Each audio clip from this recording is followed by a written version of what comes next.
Hoje temos bastante coisa aqui, tanto de política, geopolítica lá fora, e temos também um pontinho no grão aqui na soja. Cenário policial já tomando conta do mercado. A gente vai falar de tudo que está movimentando logo após a nossa vinheta.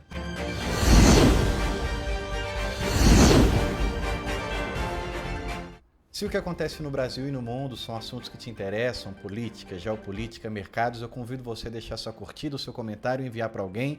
Eu sempre deixo esse recado, se você não curtir, não comentar esse vídeo, deixa de existir. A única razão da plataforma entregar para você e para outras pessoas é se ele tiver curtidas e comentários. Então, por favor, deixa a gente continuar trabalhando aqui, colabora conosco, deixa o seu apoio, só curtindo e comentando. Se puder enviar para alguém, melhor ainda. Deixo à sua disposição a palestra da Royal. A gente fala sobre tendências de soja, milho e dólar, também mercado político, mercado geopolítico. Tenho certeza que a palestra vai enriquecer o seu evento, porque a gente aborda o mercado macroeconômico.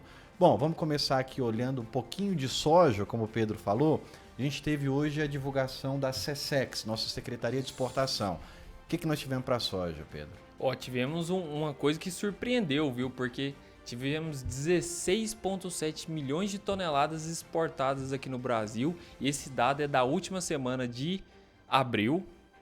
Então, assim, surpreendeu a gente. É um número histórico, né, Ronaldo? Você está vendo aí na sua tela que é o maior abril da história. Nunca em abril o Brasil exportou tanta soja como tem exportado esse 2026. É só um comentário, a gente não podia deixar de passar. Eu sei que aqui é o Radar Mundo, o Radar de Agro é na segunda-feira, mas foi fechado hoje, divulgado hoje, então comentário rápido aqui sobre o fechamento da exportação de soja, mais de 16, quase 17 milhões de toneladas. E só rapidamente, o line-up já previa isso, então a gente vê que acompanhar as exportações pelo line-up é muito mais preciso e mais assertivo do que acompanhar pelos próprios dados do governo da Secretaria de Exportação. Bom, nós tivemos hoje reunião Trump e Lula. Tivemos essa reunião aí entre Trump e Lula lá nos Estados Unidos, mas não tivemos nada de concreto, nenhuma coisa concreta saiu da reunião, tanto para o Brasil, tanto para os Estados Unidos. Foi uma reunião que durou ali cerca de 3 horas, mais do que o esperado para uma reunião, porque foi uma reunião de negócios. Você viu que o Lula não foi recebido com todas aquelas pompas, teve agora recentemente a visita do Rei Charles, e aí visitou a Câmara, teve toda uma recepção especial, não foi o que aconteceu com o Lula, mas isso já era esperado, porque era um encontro de negócio, era um encontro de fato para tratar alguns pontos específicos. Também o mercado não esperava que fosse sair nada concreto, porque foi o primeiro encontro para começar a tratar alguns pontos. Que pontos são esses? Foi tratado ali as tarifas, a questão da segurança, o narcotráfico no Brasil, as terras raras, e estabelecido um prazo de 30 dias para depois Brasil e Estados Unidos voltarem a conversar a respeito das tarifas. No final do vídeo, a gente tem novidades a respeito da tarifa. Pode ser que nem seja necessário o Brasil e os Estados Unidos se encontrarem de novo, a gente já vai falar. Mas o ponto mais importante aqui é o registro dessa fotografia. O Lula, depois ali numa coletiva de imprensa, falou várias vezes que ele pedia para o Trump sorrir porque a fotografia era importante. O que nós temos aqui é campanha, meu amigo, já é palanque. Então Lula vai usar esse encontro como um troféu do seu governo e vai usar isso daqui para fazer campanha, que até agosto, né, é o registro oficial da chapa. O encontro foi esse, como o Pedro falou, não teve nada concreto divulgado, mas as discussões mais importantes foram essas: tarifas, segurança do Brasil em questão ao narcotráfico, terras raras e 30 dias estabelecidos para Brasil e Estados Unidos voltarem a negociar. Então a gente vai ficar de olho, porque isso pode impactar o mercado. Nós tivemos a 5ª fase da Operação Compliance Zero, que é aquela operação que mira o Banco Master, Daniel Vorcaro, o BRB e toda a companhia. Foi feita uma busca e apreensão na casa do senador Ciro Nogueira, do PP, também o primo do Daniel Vorcaro foi preso, e ali foi para buscar mais provas ou explicação justificativa de uma mensagem que foi encontrada no celular do Daniel Vorcaro, e o primo do Daniel Vorcaro que fazia essa gestão, ele falando se mantém ali os R$500 mil ou pode ser os R$300 mil, que é uma mensalidade que o Banco Master pagava para Ciro Nogueira.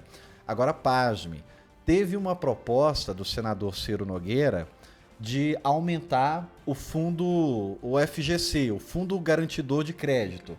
O FGC, para quem está acostumado no mercado, ele garante que se um banco quebrar e você tiver investimento nesse banco, você recebe até R$250 mil do que você perdeu pelo FGC. Então eu coloquei 1 milhão no Banco Master, o Banco Master quebrou. 250 mil eu sou ressarcido pelo FGC. O senador Ciro Nogueira estava fazendo uma PEC, uma proposta de emenda constitucional, de aumentar o 250 mil para R$1 milhão. E foi uma proposta redigida pelo Banco Master. O Banco Master que fez essa proposta, através do Ciro Nogueira, que foi ali o senador que recebia essa mensalidade do Banco Master. Agora, isso aqui tem um fator importante em toda essa situação do Banco Master, porque tem a questão da delação do Daniel Vorcaro. Alguns investigadores da PF já receberam ali partes, porque ainda não foi...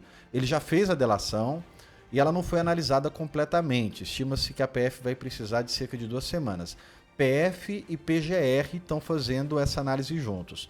Mas alguns investigadores da PF já disseram que a delação é ruim, que não é boa. E já pediu para que o Daniel Vorcaro saísse da Superintendência da Polícia Federal, naquela salinha que ele está, para voltar para a penitenciária, porque ele saiu da penitenciária para ir para a sala da Superintendência por causa da delação. Se a delação foi ruim, ele volta para a penitenciária. Aqui você tem apenas alguns dos grandes nomes que já foram citados de relação com Daniel Vorcaro.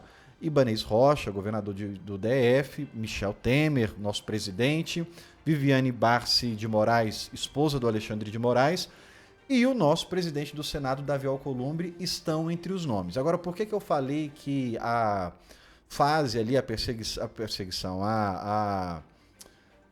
Polícia Federal ter feito busca e apreensão na casa de Ciro Nogueira é importante? Porque a Polícia Federal já teve provas suficientes para chegar na casa de cima, no andar de cima. Então, a delação do Daniel Vorcaro precisa entregar gente, pessoas, fatos que a Polícia Federal ainda não descobriu. Então, já teve acesso ao celular dele. A própria Polícia Federal já chegou no andar de cima no senador Ciro Nogueira. Precisa ainda do Daniel Vorcaro fazer delação? Precisa, mas ele precisa entregar coisas que a Polícia Federal ainda não tem descobrido. Resumir aqui, frigir dos ovos. A gente pode esperar novidades do Daniel Vorcaro? Essa delação entregue agora já pode dizer que ela não vai ser aceita, não foi uma delação boa. Mas a gente, se tiver o Daniel Vorcaro saindo da sala da Superintendência da Polícia Federal para voltar para a penitenciária, a gente já viu que ele não aguenta a pressão. Esse é o ponto aqui. E ele começa a dizer nomes, talvez, que a Polícia Federal queira. Porque até agora é só enrolação mais, né, Ronaldo? Ele só está enrolando. Essa é a palavra certa mesmo. Então, esse é a atualização que nós tivemos até agora da 5ª fase do Compliance Zero, que pode mexer na campanha, pode mexer nas eleições. Não entregou nenhum nome de candidato, nada que ele fala que tenha relação nem com Flávio Bolsonaro, nem com Lula, mas também não entregou nenhum nome do judiciário que fosse importante. Para finalizar aqui esse assunto, teve uma matéria do Estadão que mostrou um aliado do TSE, de Alexandre de Moraes, se encontrando com Juca Nogueira, que é o advogado do Daniel Vorcaro. Então, um aliado de Alexandre de Moraes se encontrou com o advogado do Daniel Vorcaro agora, depois da delação. Então, que tem coisa para ele entregar? Tem. Que ele está entregando? Ainda não. Vamos acompanhar as cenas dos próximos capítulos.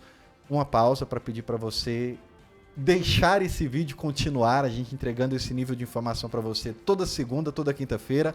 Para continuar nosso trabalho, eu preciso muito da sua ajuda na sua curtida, no seu comentário, enviando para alguém e seguindo a Royal, onde quer que você esteja assistindo. Guerra, Pedro, o que teve de dólar, petróleo hoje? Aí temos um ponto aí muito importante, Ronaldo, que essa semana, pessoal, está movimentando muito os mercados. Guerra e principalmente petróleo. Petróleo deu uma ajustada, caiu um pouco durante essa semana. Hoje, na parte da manhã, estava continuando caindo, chegou a 4% hoje, com aquela relação de queda, com aquela relação de que estava concluindo, estava chegando ao fim de uma guerra, chegando a um acordo, só que hoje o mercado viu que não tem nenhum acordo concreto entre Estados Unidos e o Irã. A gente viu Israel atacando o Líbano, a gente também tá vendo algumas coisas, uns burburinhos entre Estados Unidos e o Irã, e isso aí tá prejudicando essa queda do petróleo. Isso hoje tá movimentando também Chicago, dando só um adendo que soja e milho tava caindo mais forte e voltou junto com o petróleo também. Esse burburinho que o Pedro fala é que houveram de novo trocas de ataques. O Irã atacou algumas embarcações americanas e os Estados Unidos atacaram instalações militares do Irã. E cada um fala que foi o outro que começou. É tipo o irmão brigando. Quem começou foi ele, quem começou foi ele, e isso fez com que o petróleo voltasse para alta, né? O petróleo estava caindo e fechou em alta porque houveram ataques dos dois lados. E aí o cessar-fogo, que já é frágil, o mercado ficou sem entender. Peraí, vai ter acordo para acabar a guerra ou vai continuar a guerra? E outra, lembrando outro ponto, Ronaldo, que a gente já tá nesse vai pro acordo, volta pro acordo, já tem 3 vezes que o mercado tranquiliza e volta a reagir porque não tem nada concreto ainda. O Irã não está querendo aceitar as medidas dos Estados Unidos de abandonar enriquecimento de urânio e as bombas nucleares, então não está tendo algo concreto, uma conclusão firme, vamos dizer assim. Essa falta de acordo já é um problema e agora voltaram a acontecer ataques. Irã e Estados Unidos fez com que o petróleo subisse e fez com que o dólar não caísse. Sim. Só um adendo aqui também, por que o dólar não veio abaixo dos 4,90? Porque no dia que o petróleo estava despencando, na quarta-feira, petróleo caindo, puxando tudo para baixo, mas aí o Banco Central entrou com swap reverso, comprando dólar. E aí se o Banco Central compra dólar, olha só, o Banco Central acreditando que o dólar está barato e comprando dólar. Mas é uma compra futura. Todo dezembro o dólar sobe porque tem o overhead, as empresas multinacionais mandam dólar daqui para fora e o dólar sobe. Então o Banco Central estava aproveitando a oportunidade para comprar dólar, por isso que não deixou o dólar cair abaixo dos 4,90 ainda. E aí no dia que o dólar poderia vir abaixo dos 4,90, o petróleo volta para alta porque Estados Unidos e Irã voltam a se atacar. A gente teve agora no final do dia o Tribunal Comercial dos Estados Unidos votando pela derrubada das tarifas do Trump. O que acontece? O Trump fez aquele tarifaço, o Dia da Libertação, o Liberation Day, e aí tarifou todo mundo. O Brasil chegou a 34%, 50%, era 10%, foi para 50%, e aí a Suprema Corte derrubou essas tarifas. Não tem tarifa mais para ninguém. Ele foi lá e usou uma medida para tarifar todo mundo em 10%. Agora o Tribunal Comercial decidiu que esses 10% também são ilegais. Não quer dizer que as tarifas caem automaticamente, porque ainda dá para o Trump recorrer. Mas é mais uma derrota do tarifaço do Trump e ele tem outras medidas se ele quiser voltar a tarifar, viu? Mas aqui representa, de fato, mais uma derrota para o Trump. E aí, para finalizar aqui, a gente tem o dia 15. O que tem no dia 15?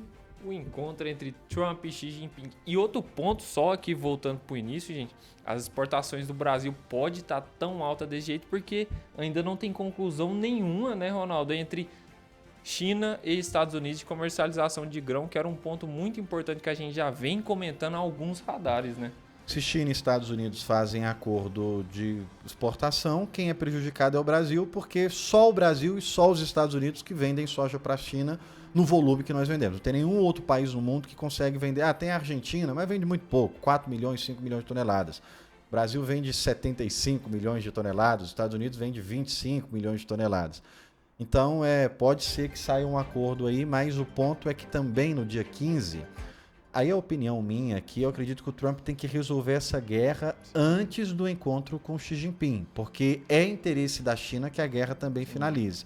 Então, de hoje até o dia 15, é importante a gente monitorar tanto a situação de guerra quanto o que pode ser antecipado desse encontro Trump e Xi Jinping lá na China. Bom, radar de hoje é isso. Conto de novo com a sua curtida, com o seu comentário. Ronaldo, o radar foi curtinho. Tudo bem, se você não gostou do radar de hoje e tem outros radares que você acaba gostando, deixa a sua curtida, o seu comentário aqui também, que você ajuda a gente a continuar trazendo conteúdos para vocês. E até segunda-feira. Até mais, Pedrão. Até mais, Ronaldo. Até segunda-feira.